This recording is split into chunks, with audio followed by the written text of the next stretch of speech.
A área metropolitana do Porto formou-se através da dilatação de zonas urbanas e da integração do funcionamento metropolitano, não apenas nas zonas periféricas, mas territórios cada vez mais afastados. É resultado da força das deslocações cotidianas. A área metropolitana do Porto é uma área metropolitana portuguesa, cuja sede se localiza na cidade do Porto. Com atualmente 17 municípios, é a região com grande densidade populacional. Nesta região, situam-se a maioria das pequenas e médias empresas. Por outro lado, existem algumas estruturas universitárias com prestígio internacional na área da investigação, sendo também a que mais contribuiu para as exportações nacionais, como por exemplo, o vinho. É a única região que exporta mais do que importa. A área metropolitana do Porto tem sofrido uma diversificação do seu modelo industrial. A localização industrial na área metropolitana do Porto mostra-nos um padrão dominante disperso, difuso, pois as fábricas vão se intercalando com as áreas agrícolas. A área metropolitana do Porto é uma área muito mais rural do que a área metropolitana de Lisboa. Por fim, a área metropolitana do Porto é constituída pela cidade-centro, rodeada por uma primeira coroa de subúrbios, onde a densidade construtiva tende a aumentar e onde se mantém alguma tradição industrial, embora a par de um processo de terceirização crescente.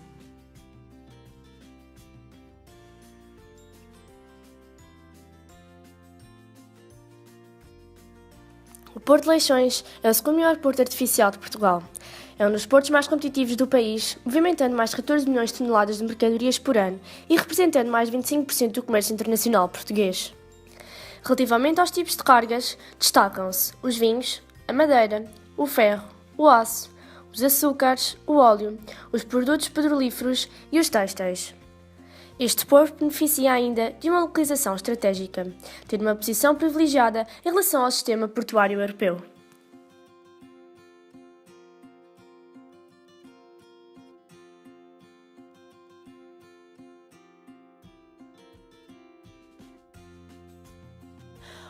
O Porto é a segunda cidade e o quarto município mais populoso de Portugal, e é a capital da área metropolitana do Porto. A cidade do Porto é uma cidade conhecida mundialmente pelo seu vinho, pelas suas pontes e arquitetura contemporânea e antiga. O seu centro histórico está classificado como património da Unesco, pela qualidade dos seus restaurantes e pela sua gastronomia. A cidade do Porto é uma cidade com uma densidade populacional elevada, mas ao longo dos anos a população no centro tem diminuído, deslocando-se para a periferia devido à menor acessibilidade, menores redes e meios de transporte. Há má qualidade ambiental no centro da cidade e pelo elevado preço das habitações no centro, sendo muito mais acessível nos concelhos da periferia. O mesmo acontece com as indústrias. Posto isto, podemos verificar que a cidade do Porto se encontra numa fase de suburbanização centrífuga. O povoamento no centro é concentrado e podemos verificar alguns exemplos de gentrificação, sendo esta o fenómeno que afeta uma região pela alteração das dinâmicas da composição do local, tal como nos novos pontos comerciais ou construção de novos edifícios, valorizando a região e afetando a população de baixa renda local.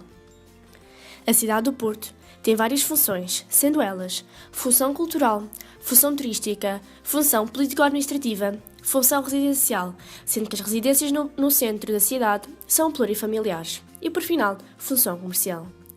O setor de atividade mais presente é o setor terciário, onde abundam atividades importantes como o comércio, como por exemplo o mercado do bilhão, a restauração, como por exemplo as típicas francinhas e a hotelaria.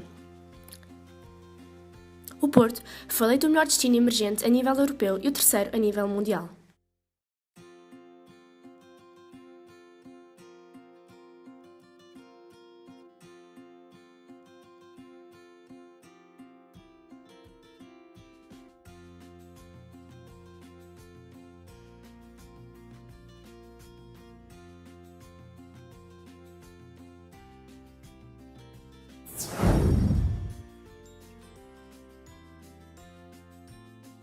A área suburbana do Porto originou-se com o crescimento da área central.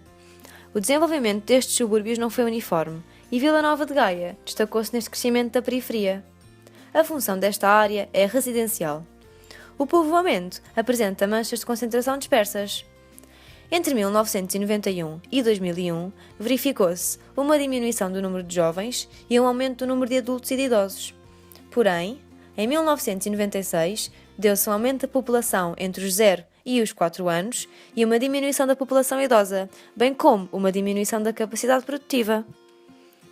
O tipo de povoamento é plurifamiliar, isto é, A paisagem é caracterizada por prédios.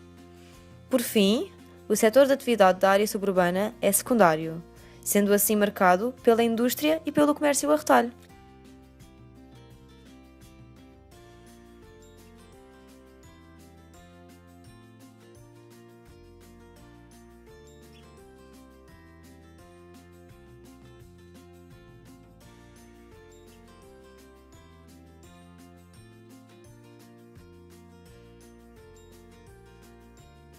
As áreas periurbanas localizam-se para além dos subúrbios de uma cidade, correspondendo a um espaço onde as atividades rurais e urbanas se misturam, dificultando a determinação de limites físicos e sociais do espaço urbano e rural.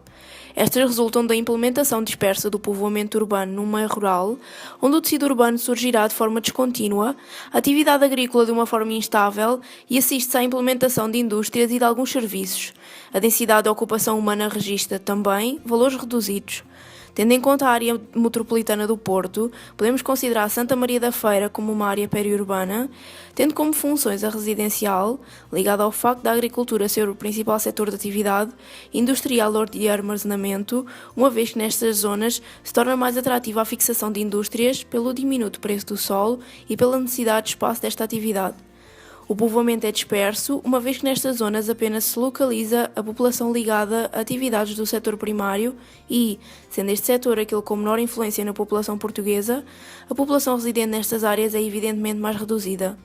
Relativamente à população, podemos também dizer que o tipo de habitações nestas áreas é unifamiliar, graças à reduzida incidência da população e aos níveis de pobreza relacionado com as atividades praticadas pela população nesta área.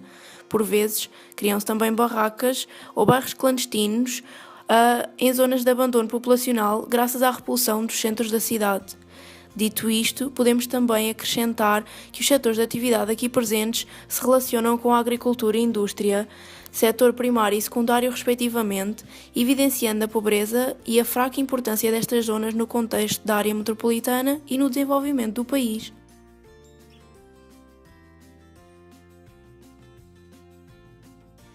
Descentralização industrial é um fenómeno que deriva do crescimento da produção de uma empresa, que ultrapassa a escala dos seus recursos, provocando o aumento dos custos médios. A periferia é, então, uma zona atrativa graças ao elevado número de terras não ocupadas a baixos preços, a facilidade de transporte e a consequente facilidade de exportação. Em contrapartida, o centro é uma zona repulsiva graças ao congestionamento rodoviário, bem como a falta de espaço esse necessário para o armazenamento de mercadoria. A par da descentralização, verifica-se também uma desindustrialização, onde as indústrias se deslocam do centro para a periferia pelas mesmas razões acima indicadas. É também evidente a degradação do edificado, provocada pela elevada prioridade dada à construção de novas áreas residenciais, em detrimento da reabilitação de áreas consolidadas, o que levou à degradação dos edifícios e a um elevado número de casas vazias. A degradação do edificado está, então, relacionada com a fase de suburbanização em que a cidade do Porto se encontra, bem como o abandono dos centros históricos. Este problema pode ter como soluções a requalificação urbana, que consiste na alteração da função de edifícios ou espaços através de obras de intervenção, que implica a redistribuição da população e/ou atividades. A reabilitação urbana, que consiste no processo de recuperação integrada de uma determinada área, cujo objetivo é salvaguardar as funções aí existentes.